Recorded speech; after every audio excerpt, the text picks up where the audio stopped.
Bismillahirrahmanirrahim. Ayat 152. Wala taqrabu malal yatimi illa billati hiya ahsanu hatta yablugha asyuddah. Dan jangan kalian mendekati harta anak yatim. Kemarin sudah kita bahas tentang anak yatim. Yang menjadi pertanyaan, kenapa redaksinya jangan mendekati? Sama termasuk zina, jangan kalian mendekati zina. Ayat mendekati itu biasanya ayat larangan mendekati itu biasanya terkait dengan sesuatu yang merangsang jiwa atau nafsu untuk melakukannya. Jangan mendekati zina. Kalau mendekati zina nanti terangsang, nanti akan melakukan zina. Termasuk menggunakan harta anak yatim. Jangan mendekati. Kalau sudah mendekati, khawatir nanti memakai hartanya anak yatim dengan sewenang-wenang. Karena uangku kapan wis ketemu harta, kadang-kadang lupa diri. Makanya ayatnya jangan mendekati harta anak yatim.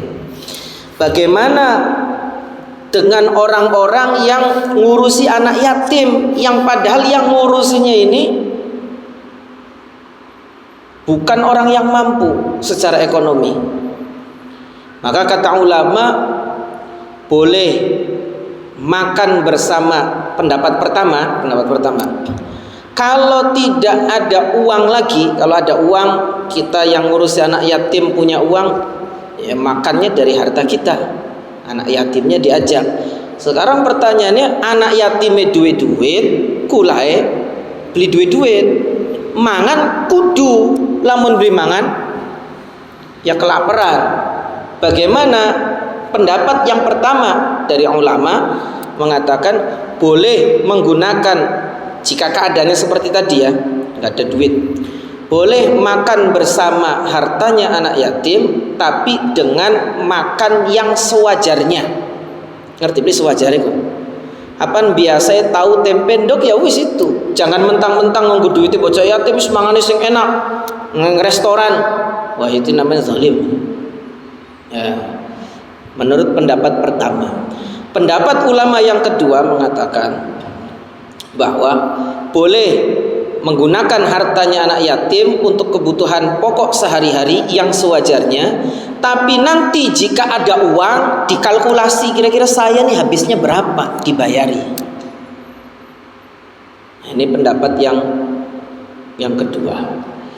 Nah, kita nggak boleh menggunakan hartanya anak yatim dengan sewenang-wenang. Kemarin pertemuan sebelumnya kita sudah membahas bahwa kita ini harus menjaga, memanfaatkan, menjamin keberlangsungan hartanya anak yatim itu sampai ia mencapai usia dewasa. Bagaimana kalau hartanya anak yatim ini digunakan untuk usaha? Harus usaha yang mendatangkan keuntungan. Kalau ternyata usaha paduan baik kemudian rugi, maka orang atau wali atau orang yang mengurusinya itu harus ganti rugi. Sebab ini anak kecil, anak yatim, durung ngerti. Ya, maka penting hati-hati dalam menggunakan hartanya anak yatim. Wa auful kaila wal mizana bil qisat. Wa auful kaila wal mizana bil qisat. Apa maknanya? Sempurnakanlah takaran dan timbangan dengan qisat. Qisat itu maknanya adil, yang membuat kedua belah pihak merasa senang. Namanya qisat. Sing tukue kira-kira seneng, sing dagange kira-kira seneng. Itu qisat. Beda dengan wa auful kaila wal mizana bil adl, bukan bil adl tapi bil qisat. Qisat itu kudu pada baik senenge. Sebab ada Orang jualan ku sing penting kita kang dagangnya seneng, wong beli seneng ya wis. Anak kamu kan? Oke ya, Insya Allah. Hati-hati, jangan juga curang. Jadi bil qisat itu banyak ulama mengartikan bukan dengan adil, bukan, tapi dengan bukan hanya adil, tapi adil yang membuat kedua belah pihak, baik yang menimbang maupun yang ditimbang, baik yang menjual atau yang membeli merasa senang, tidak dirugikan, namanya qisat. Nah, perintahnya itu bil qisat. Ada Pak Bu, orang itu yang kalau nerima, kalau beli dia mintanya banyak, kalau menjual pengennya setitik, bahkan mengurangi timbangan. Hati-hati, ini diancam. Wailul lil mutaffifin alladzina idza qtalu 'alan nasi yastawfun wa idza kaluhum aw wazanuhum yukhsirun. Celaka orang yang suka curang dalam takaran, timbangan. Ini hati-hati Pak. Ada takaran, ada timbangan, ada meteran, ada apa lagi? Masya Allah. Hati-hati nih, hati-hati Pak. Kecelakaan bagi orang yang seperti itu. Siapa mereka? Alladzina idza qtalu 'alan nasi yastawfun, orang yang apabila menerima takaran dari orang lain minta dicukupkan, minta njaluke akeh. Kapan tuku njaluke akeh, kapan dagang njaluke setitik. Wa idza kaluhum aw wazanuhum yukhsirun, apabila mereka menakar atau menimbang untuk orang lain mereka kurangi. Kiarane wong bulit jadi wong Cirebon. Hati-hati Pak. Saya punya guru Al Habib Jindan bin Novel bin Salim bin Jindan. Beliau bercerita bahwa ada orang Pak, ketika sakaratul maut naza, dia teriak-teriak, diajak ngomong masih kadang nyambung, tapi kalau disuruh mengucapkan kalimat la ilaha illallah beli bisa Pak. Aduh lara pisan di apa namanya, ditalkin untuk baca la ilaha illallah nggak bisa. Ternyata sebabnya Pak Bu, mengurangi timbangan. Menguranginya bukan timbangannya dikurangi, bukan. Dia tahu dalam timbangannya itu, timbangannya ada debu, sisa-sisa tanah yang menempel di situ, dia nggak bersihin, biarin bela. Itu bisa jadi sebab orang ketika sakaratul maut tidak bisa mengucapkan la ilaha illallah. Jadi kalau pengen mengucap la ilaha illallah, ngerasa ning tenggorokannya kayak anak jarum timbangan, nyengkal. Nah, awas, hati-hati. Hak adami itu hati-hati Pak. Yang kaitannya dengan orang lain itu hati-hati ya. Khususnya terkait dengan timbangan. Harus adil yang membuat kedua belah pihak senang. Kita ku seneng tuh kuningkanku. Apa sih hari ditimbang ke samping gejluk. Jeluk. Apa ngejeluk itu apa ya Pak Haji? Mantep. Sampai mantep timbangannya. Hari ini kan si jenembe ndengut setitik bae ketelu wis ya. Nah, jadi kira-kira dalam menakar menimbang itu bil qisat. Ingat ya, qisat karo adil beda. Ada qisat adil yang membuat kedua belah pihak senang. La nukallifu nafsan illa wus'aha. Kata Allah, kami tidak membebani seseorang melainkan menurut kesanggupannya. Kita sudah berusaha adil sesuai dengan kemampuan kita. Kita sudah niat menimbang dengan benar menurut sesuai dengan kemampuan, keyakinan, ketelitian kita. Tapi ternyata jana sing kurang. Nah, kalau di luar batas, di luar kesanggupan kita, tidak dituntut oleh Allah. Ya, tidak dituntut oleh Allah. Jadi kadang-kadang orang berusaha itu ada yang bisa sangat maksimal, ada yang tidak bisa. Dan kita himbau nih Pak, bagi yang punya timbangan, sering berkala dicek timbangannya Pak. Jangan sampai ternyata selama ini timbangannya rusak masih dinggo bae. Nah, jangan. Wa idza qultum fa'dilu walau kana dza qurba. Nah, ini fa'dilu pakainya adil. Apabila kalian berucap, fa'dilu, bicaralah yang adil. Apabila kalian berucap, menyampaikan berita, ngomong, menetapkan hukum, memberi kesaksian, pokoknya berucap apa baik bentuknya, pengen jadi saksi kayak nyampaikan berita atau misalkan menetapkan hukum, kata Allah fa'dilu, maka berlaku adillah. Fa'dilu, berlaku adillah, berlaku adil. Walau kana dza qurba, walaupun yang diajak bicara itu adalah kerabatmu itu sendiri. Nah, ini perintah, Pak. Wa idza qultum fa'dilu, jika kalian berbicara, bicara itu macam-macam, Pak, bentuknya.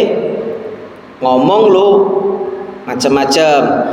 Yang pertama ada bicara yang bermanfaat. Ada bicara itu. Ada bicara yang tidak bermanfaat. Nah, ada bicara yang manfaat, ada bicara yang tidak, ada bicara yang tidak manfaat. Ada juga bicara yang bohong. Nah, kita juga bicara sesuatu, bicara ada yang benar, ada yang tidak benar. Secara garis besar ada dua, benar dan tidak benar. Atau ada yang mengandung manfaat, ada yang mengandung madorot, ada yang tidak manfaati, tidak madoroti, ada yang seperti itu. Nah, bicara itu harus adil. Makna adil itu menempatkan sesuatu pada tempatnya. Ngomongku ana wayahe, ana tempate. Ngerti beli wayahe? Wayahe itu apa ya? Waktu ada timingnya, ada tempatnya. Makanya ada ulama mengatakan bahwa ketahuilah apa yang kamu ucapkan, tapi jangan mengucapkan semua yang kamu ketahui. Kita ngomong kudu ngerti apa kang diomongaken, tapi tidak semua yang kita mengerti diomongaken. Paham beli, Pak? Ketahuilah apa yang kamu ucapkan, tapi jangan ucapkan semua yang kamu ketahui. Karena semua yang kita ketahui itu nggak harus semua orang lain tahu, nggak harus. Karena kita juga ngelihat nih objek bicaranya siapa. Kita ingin ngomong harus apa? Aja paduan baik ngomongku. Ngomong dengan orang yang nggak punya anak, jangan ngobroli tentang anak. Ngomong karo wong kang beli duwe harta, wong melarat aja ngobroli harta. Ngomong dengan orang yang sakit aja ngobroli sehat baik. Ngobrol karo wong sing wis beli duwe rabi aja ngobroli rabi baik. Kudu ngerti siapa yang diajak bicara. Arane adil dan harus ngerti timingnya. Lamun kita ngomong mengenan kau blenak ki. Ya aja. Arane adil. Adil itu wad'u syai'in fi mahallihi, menempatkan sesuatu pada tempatnya. Arane adil. Beli kudu pada adil. Kita punya anak dua, yang satu sekolah SMA, yang satu masih TK. Masa sangwe kudu pada? Ya tidak, sesuai dengan kebutuhan. Bicara pun sama seperti itu. Kita harus tahu timingnya, harus tahu waktunya, harus tahu kondisinya. Supaya apa? Ngomong ucapan kita itu tidak menjadi prahara, tidak menjadi masalah. Contoh, Pak Wunten. Ana wong dagang jeruk, pinggirnya wong dagang asem. Ngerti dia asem? Kena wong adol jeruk, ning pinggiran wong adol asem. Jari wong dagang jeruk. Jari kang ning pinggire asem. Wong krungu dikira dagang jeruk Asem, aku delak-delak dulu. Kita lagi ngomong nawari jeruk, jadi asem-asem. Yang kok dikit coba. Mau kapan kita jeruk? Nah itu harus tahu timingnya. Ya, kudu ngerti. Contoh maning, Pak. Ini yang sering terjadi di masyarakat, pangapunten. Kalau ada orang berduka, meninggal, aja guyonan ning tempat duka. Ngerti beli guyonan? Jangan bercanda di tempat duka. Aja ngakak-ngakak, ngobrol sampai kemuyu ngakak-ngakak. Oh ning tempat duka aja. Ya, itu arane tidak ngerti timingnya. Beli ngerti waktu. Nah, masalah timing ini penting dalam segala keadaan. Pak, salah satu sahabat Nabi itu dia bekerja, anaknya lagi sakit keras, anaknya ini dirawat sama istrinya. Ternyata di waktu siang atau sore hari meninggal ini anak kecil ini yang sakit ini. Cuman si istri ini nggak mau suaminya datang capek pulang dari kerja seharian penuh dengar kabar yang tidak enak. Akhirnya si anak ini, si anak ini ditaruh di satu ruangan, sudah ditutupi seperti orang meninggal biasa. Si istrinya dan cantik. Ketika suaminya datang pada malam hari, suaminya langsung dilayani, kasih minum apa, sedang dan ayu, diajak ning kamar. Suaminya nakon, bagaimana keadaan anak kita? Kata istrinya, alhamdulillah sekarang sudah tenang. Orang baru tenang mati. Mohon maaf, malam itu diajak hubungan suami istri, tidur, suami nyaman. Ketika sudah pagi hari subuh, ini kisah nyata sahabat Nabi. Ketika subuh hari baru dikasih tahu, ketika badan sudah istirahat kasih tahu, anak kita sudah meninggal kemarin. Si suaminya ini dengar yang seperti itu, kenapa kamu nggak ngasih tahu dari kemarin? Dijelaskan, diceritakan ke Nabi. Kata Nabi, apakah kalian melakukan hubungan suami istri kumpul di malam itu? Ya Rasulullah. Nah, Nabi memuji tingkah laku istrinya. Alhamdulillah, semoga Allah berkahi hubungan kalian. Dan kata ulama, dari hubungan itu atau karena kejadian itu, Allah kasih ganti dari anaknya yang meninggal 7 anak laki-laki yang semuanya mujahid fi sabilillah. Ya ini tapi aja dipraktek nang villa intan terlalu. Ikin sih cuman kisah bagi kisah. Apa maknanya? Ibu-ibu kudu ngerti bu. Kapan njaluk duit ning suami, ngomong ning suami itu ada timingnya. Ana carai, ana waktu we. Aja akhir bulan ngomong njaluk belanja, ya ngamuk kan lakine bega. Nunggu ke awal bulan, gawe nang kopi, dipijiti, dipuji-puji, barang wis tali ayang beb ini pengen bikin baru dikasih, ada timingnya. Nah, baik. Wa idza qultum fa'dilu walau kana dza qurba. Kudu adil, ngomong tuh harus sesuai dengan tempatnya, harus jujur, harus benar. Walaupun itu adalah kerabatmu sendiri, aja maling-malingane sedulur dewek tolioro. Jujur, tidak adil, jangan. Nih, pangapunten. Ini penyakitnya pemimpin, penyakitnya orang besar adalah blenakan. Jadi pemimpin kulamun blenakan itu gak sempurna dalam memimpin, Pak. Misal mawon kuwu misal. Dalam skala kecil ya, kuwu itu kan jadi kuwu itu didukung oleh banyak orang. Ketika dia jadi, maka orang-orang yang mendukung itu ditempatkan di pos-posnya. Ya, pos-posnya. Tapi kemudian ketika ada dana besar, dana desa kayak dana apa kayak, lalu kemudian anak-anak buahnya itu melakukan penyelewengan, ajalah belenak kita. Anak beli kamu kan?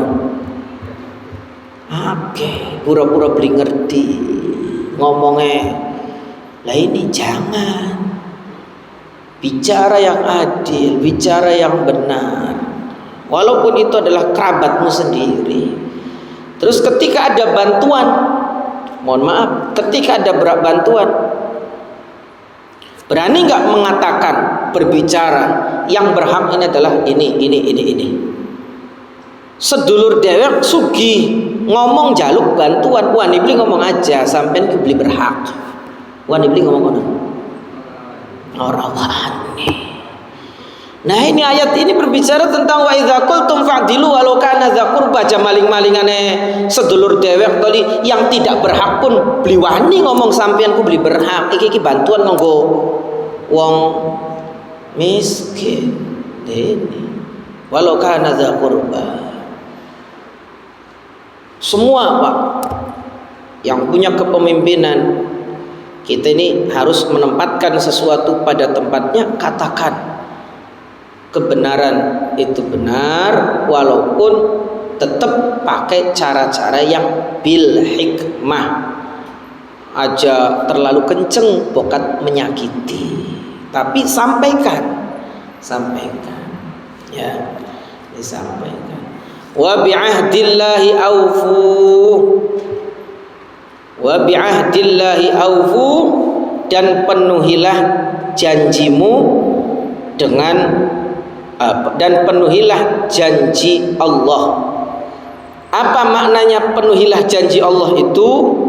Baik janji dengan dirimu, kita pernah janji dengan diri kita, kalau saya begini nanti saya akan melakukan ini, atau berjanji dengan orang lain atau dengan Allah langsung. Penuhi semua itu karena semua disaksikan oleh Allah dan akan diminta pertanggungjawaban oleh Allah. Semua. Lamun kita jadi bakale makanan. Ketika jadi ya kudu. Itu termasuk janji dengan Allah karena Allah mengajari kita untuk menempati janji. Tepati janji. Baik janjimu kepada dirimu sendiri, janjimu dengan orang lain, atau janjimu kepada Allah secara langsung, karena semuanya disaksikan oleh Allah dan akan dimintai pertanggungjawaban oleh Allah.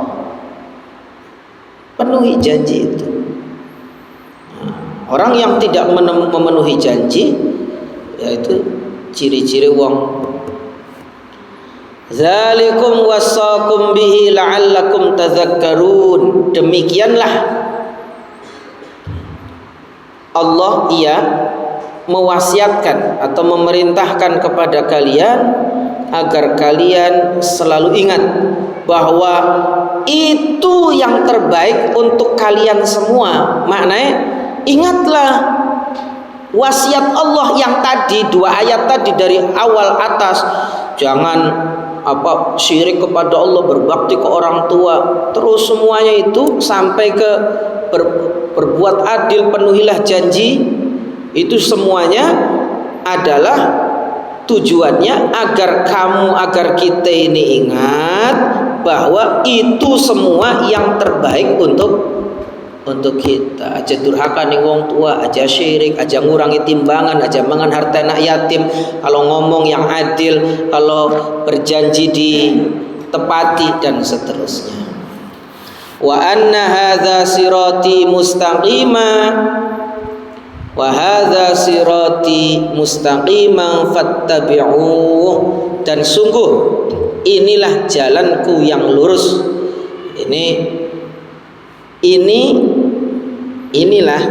Ini tuh kandungan wasiat-wasiat tadi maknanya.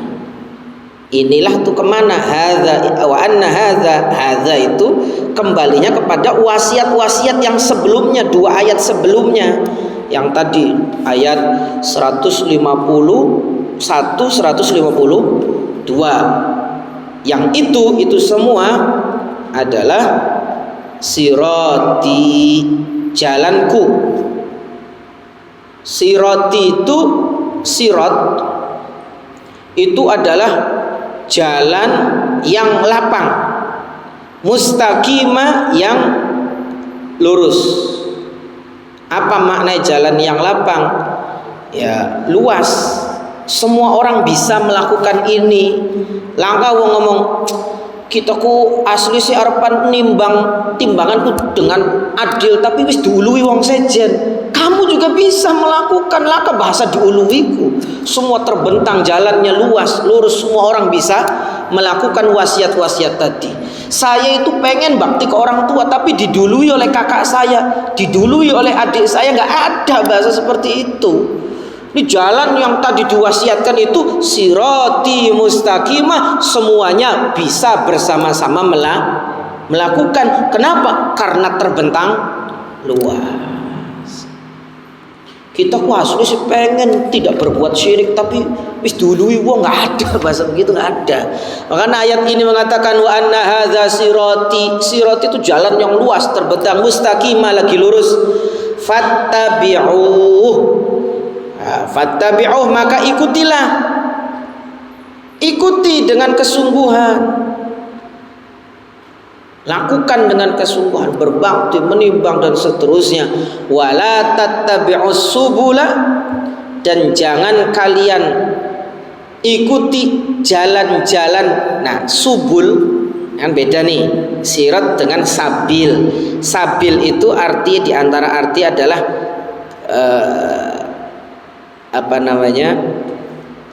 sabil itu bisa bermakna jalan kecil, atau bisa juga mengandung jalan luas dan lebar, bisa.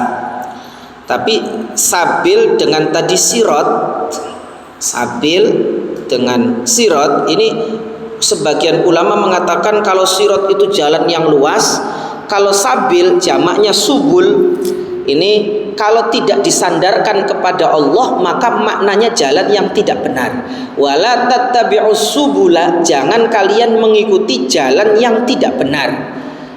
Kalau sabilillah itu baru benar kalau disandarkan kepada Allah. Tapi kalau subul atau tidak disandarkan kepada Allah maka makna jalannya adalah jalan yang tidak benar.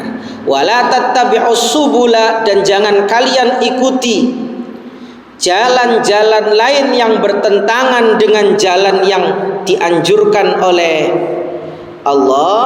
Jangan diikuti jalan lain atau jalan yang sesat, jangan diikuti. Kalau kalian mengikuti, fatafarraqu bikum an sabili, maka kalian akan tercerai-berai. Kalau kalian mengikuti jalan-jalan itu yang bertentangan dengan jalan-jalan yang sudah Allah gariskan, maka akan mencerai-beraikan kamu dari jalannya Allah. Maka kalau Allah sudah bikin ketetapan jalan, ya kita ikuti, jangan malah milih jalan yang lain. Allah sudah kasih wasiat tadi, misalkan penuhi timbangan dengan kisat, dengan adil yang menyenangkan kedua belah pihak. Mong kita sih pengennya kang penting kita senang deh baik. Nah, berarti kan mencari jalan yang lain. Itu bisa jadi nanti mencerai beraikan kita, karena kita karpe diem. Akhirnya kalau kita punya warung, punya toko, punya apa, kita menempuh jalan lain selain jalan yang digariskan oleh Allah, akhirnya uang sejen pada orang kiyam tuh kuning konoku. Akhirnya yang rugi siapa? Kita yang rugi, kita yang menjadi bercerai-berai, kita jadi yang rugi. Kenapa? Tidak mengikuti jalan Allah, malah mengikuti jalan yang lain yang bertentangan dengan jalannya Allah. Zalikum wasaqum bihi la'allakum tattaqun. Demikianlah dia memerintahkan kepada kalian agar kalian bertakwa. Kalau sudah takwa, insyaallah akan terhindar dari segala macam bencana. Tujuannya Allah itu Pak. Dengan wasiat tadi supaya kalian itu selamat, supaya kalian itu jauh dari bencana. Kalau kalian menempuh jalan yang lain, tidak menempuh jalanku, kata Allah, yang seperti yang sudah diwasiatkan tadi, wis ku tunggu waktu sampean ku bakal bencana. Jadi Allah memberikan keterangan wasiat, pesan-pesan ini adalah untuk kebaikan kita, bukan kebaikannya Allah. Allah nggak butuh dengan kebaikan kita. Allah memberikan jalan, cara, petunjuk, wasiat itu adalah untuk kebaikan kita. Dia memerintahkan kalian agar kalian bertakwa. Kalau sudah bertakwa, insya Allah tidak akan terjadi bencana, atau kita akan terhindar dari segala macam bencana. Ya. Baik. Kemudian ayat 150, dikit lagi 154. Summa ataina Musal kitaba tamaman 'alal ladzi ahsana wa tafsilan likulli syai'in wa hudaw wa rahmatan la'allahum biliqa'i rabbihim yu'minun. Kemudian kami memberikan kepada Musa. Makna kemudian itu bukan berarti setelah kejadian itu, karena kita tahu bahwa Nabi Musa, ayat-ayat yang tadi sebelumnya itu diwasiatkan kepada Nabi kita Muhammad Sallallahu Alaihi Wasallam dan umatnya. Maka makna summa di sini bukan berarti setelah diwasiatkan kepada Nabi Muhammad kemudian diberikan kepada Nabi Musa, bukan. Summa itu tidak harus bermakna kejadian setelahnya, tidak harus itu. Karena kita tahu bahwa diutusnya Nabi Muhammad dan Nabi Musa duluan Nabi Musa. Makanya jangan salah paham, berarti Nabi Musa itu setelah Nabi Muhammad dong. Karena di sini dikatakan kemudian kami, tidak. Ini sebagian ulama mengatakan bahwa kenapa kemudian Nabi Musa? Yang pertama, karena wasiat yang tadi diwasiatkan kepada Nabi Muhammad dan umatnya juga dulu diwasiatkan kepada Nabi Musa, sama isinya. Yang kedua, kenapa ayat kemudian kami telah memberikan? Jelas Quran dengan Taurat itu lebih agung Quran. Maka ini dari atas kemudian ke bawah. Tsumma ataina Musal kitaba tamaman 'alal ladzi ahsana wa tafsilan likulli syai'in wa hudaw wa rahmah. Dan kami memberikan kepada Musa kitab Taurat untuk menyempurnakan nikmat kami kepada orang-orang yang berbuat baik. Bani Israel sudah banyak nikmat yang diberikan, disempurnakan dengan diberikan kitab. Tujuannya untuk apa? Wa tafsilan likulli syai'in wa hudaw wa rahmah, untuk menjelaskan segala sesuatu sebagai petunjuk dan sebagai rahmat. La'allahum biliqa'i rabbihim yu'minun, agar mereka beriman akan adanya pertemuan dengan Tuhannya, supaya selamat kabeh, supaya benar. Ini saja, wallahu a'lam bishawab.